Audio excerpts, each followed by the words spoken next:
अस्सलाम वालेकुम my YouTube students, उम्मीद है कि आप सब खैरियत से होंगे। आज की क्लास में हम स्टार्ट करेंगे प्रोबेबिलिटी, क्लासिकल प्रोबेबिलिटी बेसिकली क्या होती है। प्रोबेबिलिटी को आप तीन तरह से रिप्रेजेंट करते हैं, उसकी इंटरप्रिटेशन तीन तरह से होती है।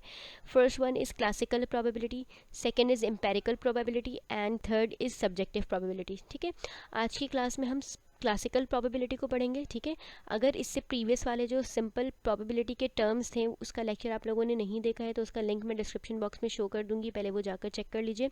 देन आज की क्लास में हम स्टार्ट करते हैं कि क्लासिकल प्रोबेबिलिटी क्या होती है, उसको किस तरह से रिप्रेजेंट करते हैं, कब उसको किस तरह से इंटरप्रिएट करते हैं।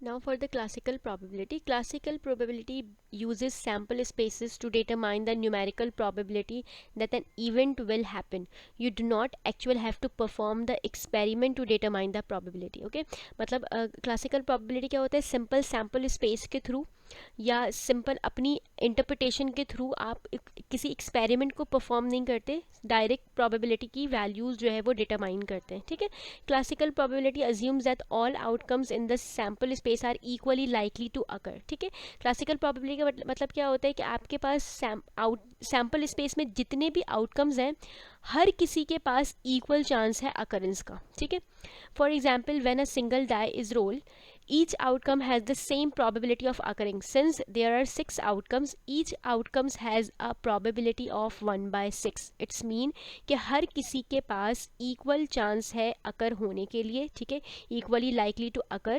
So इस तरह की जो सिचुएशन होती है वहाँ पे हम यूज़ करते हैं, वो जो सिचुएशन होती है वो क्लासिकल प्रोबेबिलिटी की सिचुएशन होती है। ठीक है, when a card is select from an ordinary deck of 52 cards, you assume that the deck has been shuffled and each card has the same probability of being selected. In these case it is 1 by 52। जैसे कि हमने tree diagram में पढ़ा था कि 52 एक deck में 52 cards होते हैं। ठीक है, टोटल 52 कार्ड होते हैं और हर किसी के पास जो सिलेक्शन के जो चांसेस है वो 1 by 52 है।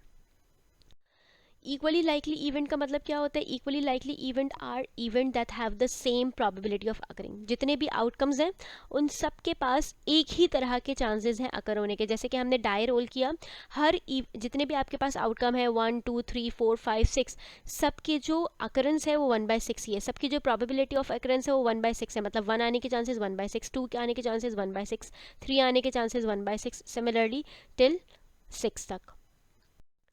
Formula for classical probability. अब क्लासिकल प्रोबेबिलिटी का फॉर्मूला क्या होता है, सिंपल सा फॉर्मूला होता है the probability of an event E. For example हमने कोई इवेंट है उसको हमने ई के नाम से डिनोट कर दिया। ठीक है, नंबर ऑफ आउटकम्स इन ई के कितने आउटकम्स हैं उसको आप डिवाइड करते हैं total number of outcome in sample space से। ठीक है, जितने आपके पास टोटल नंबर ऑफ आउटकम्स हैं सैम्पल स्पेस में उस वो आपका क्या होता है, डिनोमिनेटर होता है, और जो न्यूमरेटर होता है वो क्या होता है, नंबर ऑफ आउटकम्स इन ई का मतलब जो आपका इवेंट है उसके जो नंबर ऑफ आउटकम्स है उसको आप डिवाइड करते हैं टोटल नंबर ऑफ आउटकम्स है। ठीक है, this probability is denoted by, इसको हम किस तरह से डिनोट करते हैं, probability of E is equals to N of E divide by N of S. N of E represent करता है नंबर ऑफ आउटकम्स को और एन ऑफ एस रिप्रेजेंट करता है टोटल नंबर ऑफ आउटकम्स को। ठीक है, सैम्पल स्पेस के।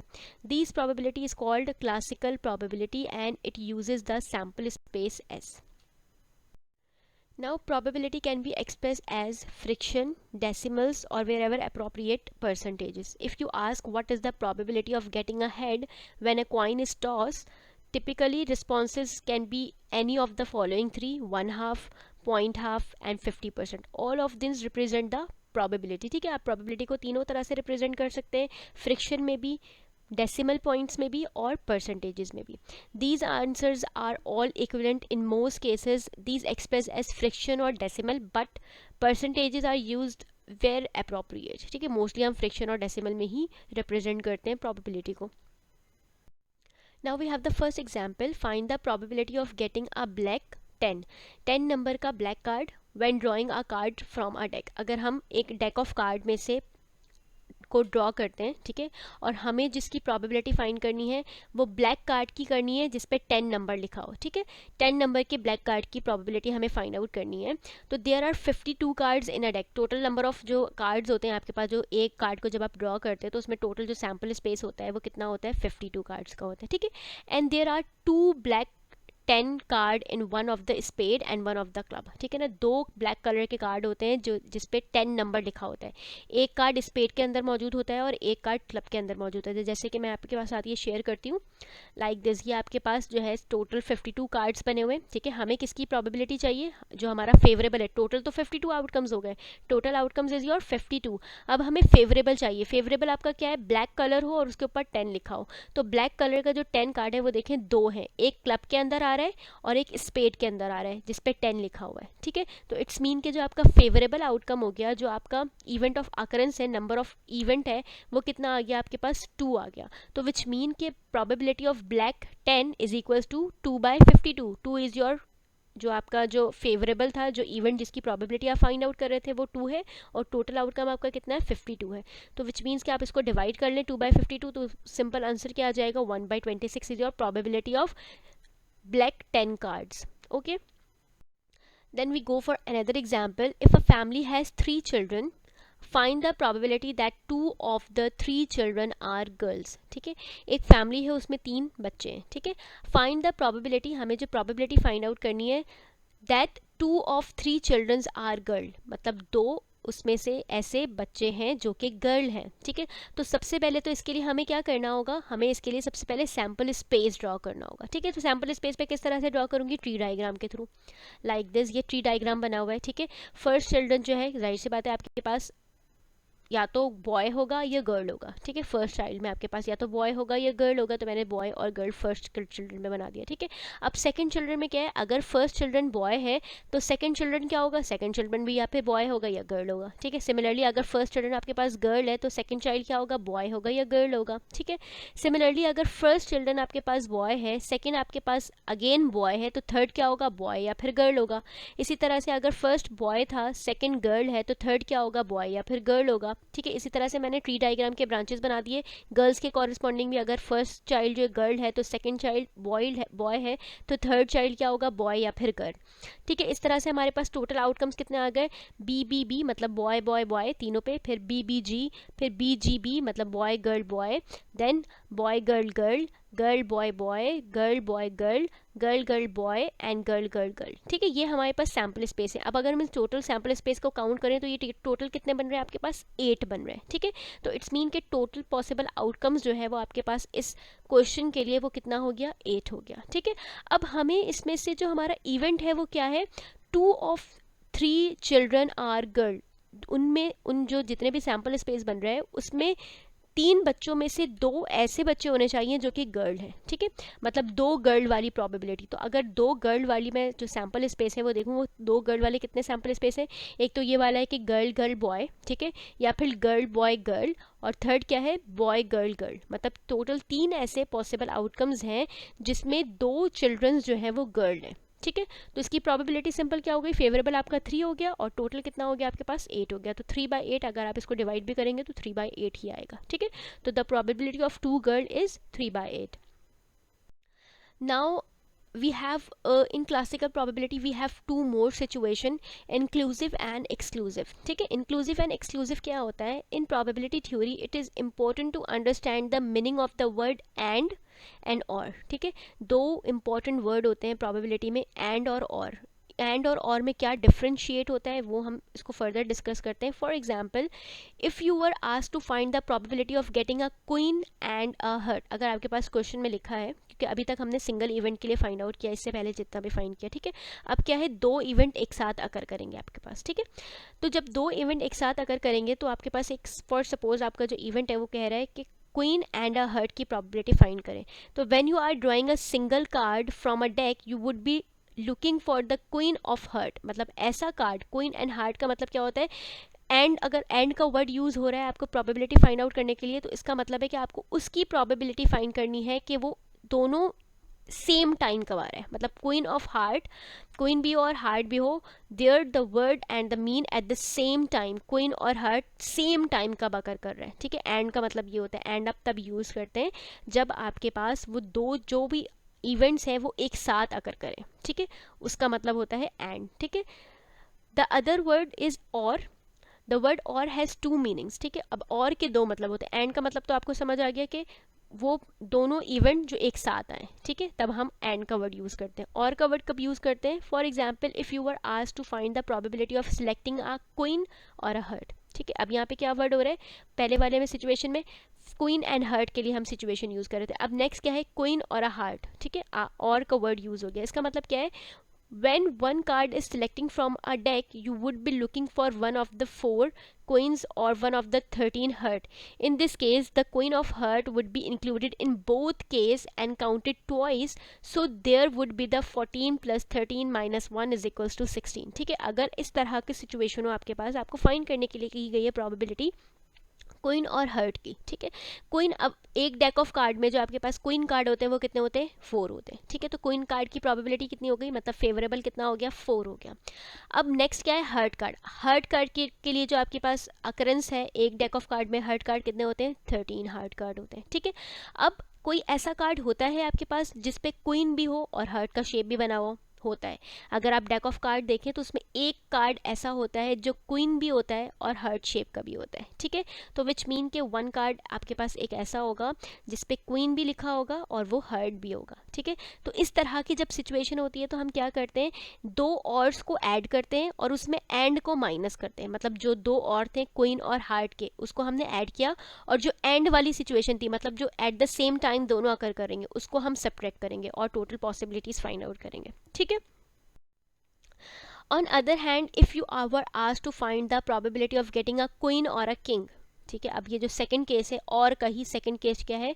क्वीन और अ किंग, क्वीन और अ किंग की प्रोबेबिलिटी फाइंड करनी है। You would be looking for one of the 4 queen और वन ऑफ द 4 किंग, ठीक है। आपके पास जो डेक ऑफ कार्ड होते हैं उसमें 4 किंग कार्ड होते हैं और 4 ही क्वीन कार्ड होते हैं, ठीक है। लेकिन कोई ऐसा कार्ड नहीं होता जिसमें किंग भी मौजूद हो और क्वीन भी मौजूद हो, ठीक है।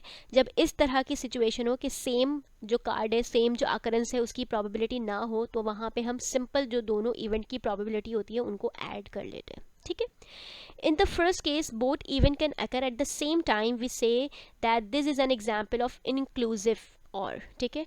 वो इवेंट, वो केस जहाँ पर 2 इवेंट के एक साथ आने के भी चांसेस हों, वो केस आपका क्या कहलाता है? इंक्लूसिव और का केस कहलाता है। और जो सेकंड केस है जिसमें दोनों इवेंट एक साथ अकर ना करें, उनको हम क्या कहते हैं? एक्सक्लूसिव और कहते हैं, ठीक है। फर्दर इसको थोड़ा सा और डिटरमाइन कर लेते हैं। एक्सक्लूसिव या फिर म्यूचुअली एक्सक्लूसिव, ठीक है। दो तरह के, म्यूचुअली एक्सक्लूसिव भी कहते हैं और सिंपल एक्सक्लूसिव के वर्ड से भी इसको हम यूज़ करते हैं, ठीक है। The 2 event A and B are set to be mutually exclusive. 2 event है ए और बी, ठीक है।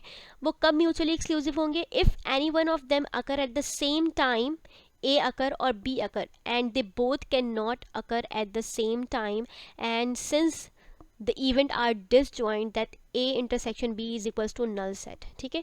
A और इवेंट ए भी आपके पास आ जाए, इवेंट बी भी आ जाए, लेकिन उन दोनों का जो कॉमन पार्ट है वो ना आए, तो उस तरह की सिचुएशन को आप कहते हैं एक्सक्लूसिव या फिर म्यूचुअली एक्सक्लूसिव इवेंट, ठीक है। इसके लिए फॉर्मूला क्या यूज़ होता है? प्रोबेबिलिटी ऑफ ए और B is equals to probability of A plus probability of B, जो हमने लास्ट स्लाइड में पढ़ा एक्सक्लूसिव इवेंट का, जहाँ पे और का वर्ड यूज़ हो रहा था। 2 इवेंट आपके पास एक साथ आ रहे हैं, मतलब 2 इवेंट आपके पास आ रहे हैं लेकिन एक साथ नहीं आ सकते वो, ठीक है। तो सिंपल उन दोनों की प्रोबेबिलिटी को हम ऐड कर लेंगे। नेक्स्ट क्या सिचुएशन थी? इंक्लूसिव इवेंट की, जिसको हम नॉन म्यूचुअली एक्सक्लूसिव भी कहते हैं। इंक्लूसिव कहें या नॉन म्यूचुअली एक्सक्लूसिव कहें, दोनों सेम चीज़ है, ठीक है। ये क्या होता है? The 2 event A and B are set to be non mutually if there is something common between A and B are therefore, मतलब ए और बी को हम तब नॉट म्यूचुअली एक्सक्लूसिव कहेंगे जब उनमें उसका जो कॉमन पार्ट है वो एग्जिस्ट करता हो, ठीक है। मतलब ए इंटरसेक्शन बी जब आप फाइंड करें तो नल सेट ना आए, कोई वैल्यू आए हमारे पास, ठीक है। In other word, if the event A occur, the event B may also occur, and if the event B occur, the event A may also occur. The event A and B are said to be non-mutually exclusive event, ठीक है। इस तरह के event को हम non mutually exclusive कहते हैं, जहाँ पे आपके पास दोनों इवेंट आए आपके पास और वो एक साथ भी आने के उसके चांसेस हो, ठीक है। तो यहाँ इस तरह के जो सिचुएशन होती है इंक्लूसिव या नॉन म्यूचुअली एक्सक्लूसिव के लिए, यहाँ पे फॉर्मूला यूज होता है प्रोबेबिलिटी ऑफ ए और B is equals to probability of A plus probability of B minus probability of A intersection B, या फिर प्रोबेबिलिटी माइनस करते हैं probability of A and B को, ठीक है। मतलब दोनों के जो एक साथ आने के चांसेस है उसको आप सब्ट्रैक्ट करते हैं, ठीक है। Now for further example, A card is drawn from an ordinary deck. Find this probability of getting a 3 और A6. ठीक है, आपको probability एक ordinary deck card है, ठीक है, उसमें से आपको जो probability find करनी है वो किसकी, getting a 3 और a 6. 3 और a 6 मतलब आपके पास या तो इंक्लूसिव या एक्सक्लूसिव इवेंट का हम फॉर्मूला यूज़ करेंगे, क्योंकि दो इवेंट पे हम बात कर रहे हैं. सिंपल प्रोबेबिलिटी जो क्लासिकल की सिंपल थी वो नहीं निकलेगी, इंक्लूसिव या एक्सक्लूसिव में से हम कोई निकालेंगे. ठीक है, इंक्लूसिव एक्सक्लूसिव का किस तरह पता लगेगा. देयर आर 3 नंबर के आपके पास 4 कार्ड्स होते हैं और 6 नंबर के भी आपके पास 4 कार्ड होते हैं, but they can not occur at the same time. पर कोई ऐसा कार्ड नहीं होता जिसमें 3 और 6 एक साथ अकर हो. जैसे कि ये आपके पास एक सैम्पल ड्रॉ किया गया कार्ड के लिए. ठीक है, अब इनमें से कोई भी ऐसा कार्ड नहीं है जिसपे 3 और 6 एक साथ लिखा हो. मतलब यहाँ पे कौन सी जो सिचुएशन है वो कौन सी सिचुएशन यूज़ होगी, एक्सक्लूसिव इवेंट की. मतलब म्यूचुअली एक्सक्लूसिव इवेंट वाला जो सिचुएशन था कि आपने दो की प्रोबेबिलिटी को ऐड करना है. ठीक है, प्रोबेबिलिटी ऑफ ए और B is equals to probability of A plus probability of B. तो प्रोबेबिलिटी ऑफ ए पहले फाइंड करेंगे, मतलब क्या हमारा जो 3 आने के जो चांसेस है उसको हमने इवेंट ए कह दिया. ठीक है, तो उसके लिए प्रोबेबिलिटी क्या है, टोटल डेक ऑफ कार्ड आपके पास कितने 52 है. 3 आने के चांसेस आपके पास कितने कार्ड हैं जिसमें 3 आ रहे हैं, 4 ऐसे कार्ड हैं जिसमें 3 आ रहे हैं. ठीक है, वो बेशक वो क्लब है या रेड कलर का है, डायमंड है, हर्ड है, लेकिन आ कितने रहे, 3 आ रहे हैं. 4 कार्ड्स हैं जिसपे 3 लिखा हुआ है. ठीक है, तो फेवरेबल कितना हो गया आपके पास 4 हो गया और टोटल कितना हो गया 52 हो गया. ये किसकी प्रोबेबिलिटी है, फर्स्ट इवेंट की, मतलब प्रोबेबिलिटी ऑफ 3 है. ठीक है, अब प्रोबेबिलिटी ऑफ किसकी हम प्रोबेबिलिटी निकालेंगे, 6 आने के क्या चांसेस है. तो प्रोबेबिलिटी ऑफ 6 भी क्या होगा, टोटल आपके पास इवेंट कितने हैं 52 है और 6 कितने कार्ड्स पे आते हैं, 4 दफ़ा 4 कार्ड ऐसे होते हैं जिसमें 6 लिखा होता है. ठीक है, तो प्रोबेबिलिटी ऑफ 6 भी आपके पास कितना हो गया 4/10 हो गया. ठीक है, अब क्या करेंगे, इन दोनों की प्रोबेबिलिटी को हम ऐड कर लेंगे, क्योंकि इसका कॉमन तो कोई है ही नहीं, तो हम सब्ट्रैक्शन वाला यूज़ नहीं करेंगे. हम सिंपल दोनों इवेंट की प्रोबेबिलिटी हमने फाइंड की और उन दोनों को ऐड कर लिया. तो ये आंसर किसके बराबर आ गया आपके पास, 4/52 plus 4/52 is equals to 8/52 which is equals to 2/13. We go for further example, which is a card is drawn from an ordinary deck. Find this probability of getting a 3 और a diamond. अब हमें किसकी probability find करनी है, 3 और a diamond की. ठीक है, so there are 4 3s. ठीक है, 4 आपके पास 3 नंबर वाले कार्ड होते हैं और जो डायमंड के कार्ड होते हैं वो कितने होते हैं, 13 कार्ड होते हैं. But they occur at the same time. लेकिन ऐसा भी कार्ड होता है जो डायमंड शेप का भी हो और जिसमें 3 भी लिखा हो. ठीक है, लाइक दिस. ये आपके पास सैम्पल आ गया. ठीक है, सैम्पल स्पेस आ गया. अब इनमें से देखें, आपके पास एक कार्ड ऐसा है जो डायमंड शेप का भी है. ठीक है, और उसके ऊपर 3 भी लिखा हुआ है, लाइक. ठीक है, आपको ये नज़र आ रहा होगा डायमंड के लाइन में. आप देखें 3 नंबर वाला एक कार्ड है जो डायमंड शेप का भी है और 3 भी है. तो विच मीन ये जो कंडीशन है क्या है, इसमें कॉमन पार्ट अकर करता है. तो इस तरह की जो सिचुएशन होगी तो इसमें हम कौन सा एक्सक्लूसिव यूज़ करेंगे, इन एक्सक्लूसिव इवेंट या फिर नॉट म्यूचुअली एक्सक्लूसिव का फॉर्मूला, जो कि क्या होता था, प्रोबेबिलिटी ऑफ ए और B is equals to probability of A plus probability of B minus probability of A intersection B या probability of A and B. ठीक है, प्रोबेबिलिटी ऑफ 3 और डायमंड के लिए, 3 के लिए आपके पास सेम प्रोबेबिलिटी 4/52, क्योंकि 4 कार्ड्स आपके पास ऐसे होते हैं जिसमें 3 लिखा होता है और टोटल आपके पास 52 कार्ड्स होते हैं. ठीक है, तो प्रोबेबिलिटी ऑफ 3 कितना हो गया आपके पास 4/52. अब डायमंड के लिए प्रोबेबिलिटी कितनी हो गई, टोटल आपके पास 52 कार्ड होते हैं, डायमंड के कितने कार्ड होते हैं, 13 कार्ड होते हैं. ठीक है, तो डायमंड की प्रोबेबिलिटी क्या हो गई 13/52. ठीक है, अब इन दोनों के कॉमन आने की कितनी प्रोबेबिलिटी है, 1 है, एक ही बार कॉमन आ सकता है 1/52. ठीक है, तो हम क्या करेंगे, फॉर्मूला यूज़ करेंगे 4/52 plus 13/52 minus 1/52 which is equals to 16/52 which is equals to 4/13. It is your answer. Hopefully कि ये जो simple classical probability है वो आपको अच्छे से समझ आ गई हो. जितना ईजिएस्ट वे हो सकता था मैंने उससे समझाने की कोशिश की है. ठीक है, आपको ये वीडियो पसंद आई हो तो kindly like and subscribe to my channel.